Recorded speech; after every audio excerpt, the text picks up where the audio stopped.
Hey everybody, welcome back to my channel. Today I am going to be breaking down chapters 7 through 12 of Hunger Games Catching Fire. We are on book 2, and this is where things get very intense, very fast. So in these chapters we have the true meaning of the Mockingjay, we have Katniss caught between Peeta and Gale, and we also have a big twist at the end that is going to change everything. So let's get into it. So in chapter 7, the Mockingjay isn't just a pin anymore.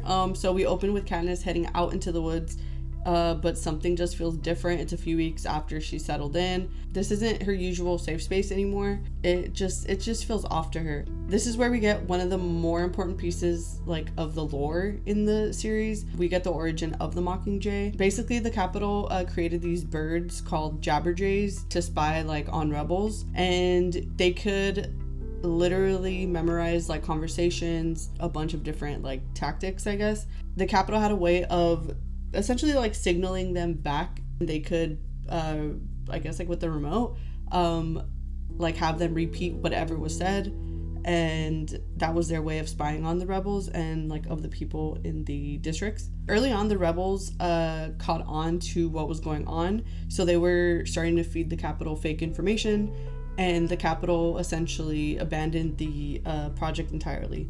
And obviously, because they just kind of left the birds out, nature took its course, and the Jabberjays bred with Mockingjays, and that created the Mockingjays. So that was something that the Capitol never intended to be a thing. Obviously, they just couldn't control it, and this is part of the reason why the Mockingjay matters. It's a representation of the Capitol's failure. It's symbolizes the survival and the resistance, and Katniss wearing that pin just signifies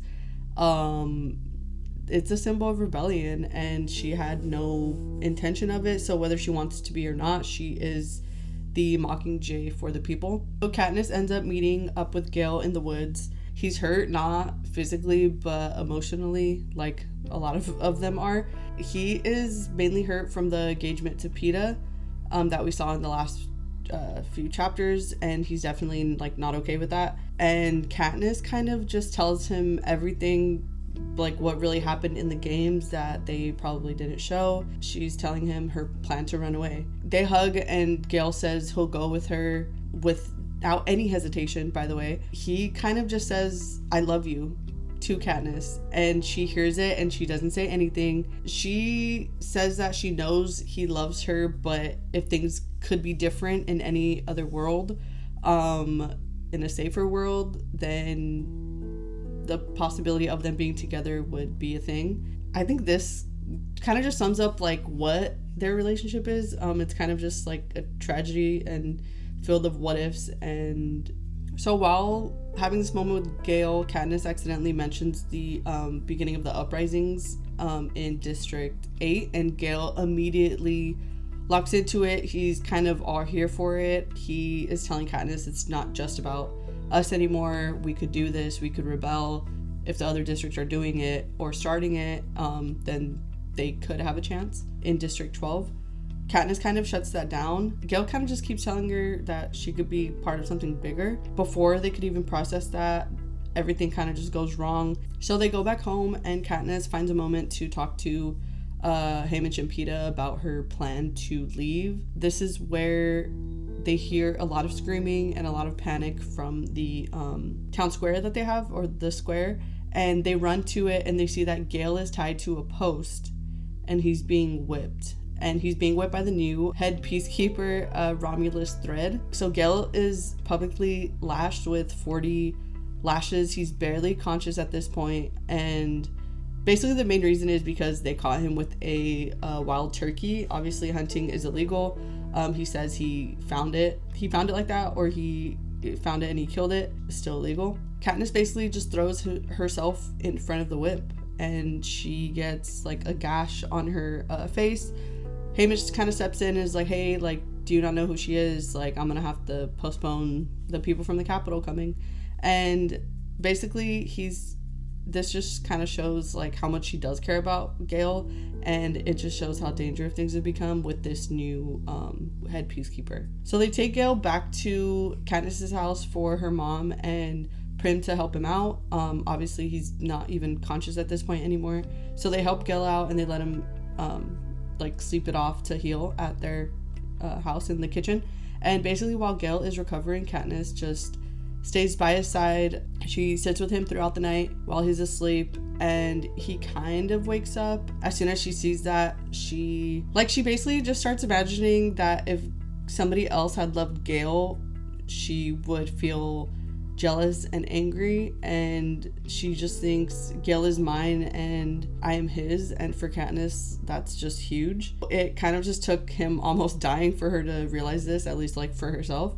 And she kisses him whenever he's like half awake, and she promises like not to leave, and she's not going to leave his side, and everything is just kind of like up in the air. So chapter 9, Katniss basically just wakes up to Peeta kind of just watching them, because Katniss had fallen asleep next to Gale. Just by Peeta watching her, she knows that like he already knows what Katniss had said to Gale, that she loves him and she's not leaving. Peeta doesn't say anything. He just like, it's just quiet heartbreak. And Katniss tells herself that she's chosen Gale and the rebellion kind of over Peeta. She says that a future with Peeta is something that the Capitol designed, and I think just that phrase just kind of says everything. And her actions don't match that at all. So she still finds that comfort in Peeta, especially when she has her nightmares. She wants Peeta to hold her and to calm her down. And even though she says that she's chosen Gale, like in her mind emotionally, she's still like torn between the two. After the lashes and the whipping of Gale, District 12 gets locked down, and things kind of just escalate fast. The mines are locked down for a while. The food supplies, they get worse than they already were. The new punishments are enforced. They were always there, but it's District 12. Nobody really follow them as much. With this new head peacekeeper, they are way more enforced, and the Hob, the black market, is destroyed. It is up in flames. Katniss is devastated because she's thinking of her kind of friends, the people who work in the Hob, who help her out. And Haymitch kind of tells her like, well, they're smart enough, they're gonna get out, like they got out of there. And District 12 is basically a prison. They can't do anything. They have a curfew. Gale stops talking about the rebellion that he was talking about in the beginning with Katniss, and that just says a lot about how bad things are. And then Katniss does realize something very important. The Capitol has always been hurting them. It's not new, it's just more seen now and more enforced now. So this is where we get into chapter 10. District 13 might be real. Katniss goes back into the woods, and she has a bunch of supplies. She's just trying to escape for the day to clear her head, and she meets these two, I would say, refugees, escapees from District 8. They are named Bonnie and Twill. It's a teacher and a student. If you remember anything, the Capitol does not like the districts to, like the people of the districts to visit the other districts. They're very controlling, so you have to stay in your own district. Which is why Katniss is kind of like shook up about seeing them. They kind of tell Katniss about the uprising in District 8, how it started. It was organized, and it did work for a moment until the Capitol just came in and bombed everything. The craziest part here is that Bonnie and Twill believe that District 13 is still alive, and that everybody basically just went underground after the like surface level was destroyed. Their evidence is that the Capitol keeps reusing the same footage on like District 13 updates. They explain to Katniss that in the footage you could see like a Mockingjay fly into the frame, but it's a glitch because it shows up kind of in a lot of places. Like it's just the same footage and they're just reusing that. This kind of plants a little seed in Katniss's head. What if the Capitol is lying about destroying District 13? So chapter 11. So after this day, Katniss was basically just feeding Bonnie and Twill from whatever she could help them with. She basically just gave them like her supplies that she had for her hike and for her day. On the way back home, Katniss realizes that the fence is on, which it's a rare occurrence, but it never stays on. And she tries to wait it out, and it does not go down. It doesn't turn off. She realizes that the fence is now going to be powered 24/7, so she can't hunt anymore, obviously, not that she needed to. but that was also her escape out of the district, her escape into her calm, what would help her like stay calm.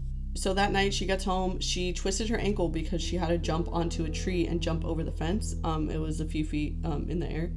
She landed wrong or something. So that night while she's at home, so they play some footage, a broadcast about District 13, and Katniss is just watching.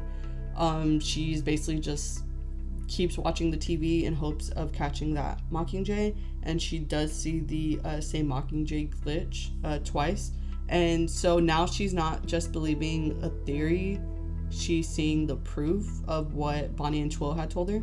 And she just knows, like, why would they do that? Like, it's the Capitol, but why not just show the actual footage? So she knows that something is off about that. This leads up to chapter 12. So I would say it's like the calm before the storm, because after this, nothing is going to be the same. We kind of just shift to the Capitol life. Her wedding prep is coming up. The fashion and like all the appearances about that are coming up. So her prep team was a little bit delayed. They pushed it back because she had that lash that she got from trying to stop Gale getting lashed. So Haymitch made a few calls and they're just coming a little delayed. Her prep team is just talking about how they can't get certain foods, certain products, certain things that the other districts are in charge of like making. So there's no seafood coming in from District 4. They're having like supply chain issues. There's rumors of other districts uprising. Katniss kind of just uses those little like stories from her prep team, who her prep team is kind of like, they're naive. So Katniss is kind of just like using that to have an idea of which districts are planning an uprising or have already uprose. Yeah, you know what I mean. She realizes everything's connected and the whole system is slowly starting to break. Then comes a big moment. This is the Quarter Quell announcement. So the Quarter Quell is the Hunger Games, but every 25 years they make a change and a twist on the games. And this time it's announced that the tributes will be chosen from the existing pool of victors, men and female. And this means Katniss is going back into the arena. So I hope you guys enjoyed this quick breakdown of chapters 7 through 12. Please join me for more. Every chapter I read, I just get like sucked back into it. Yeah, so that's my breakdown.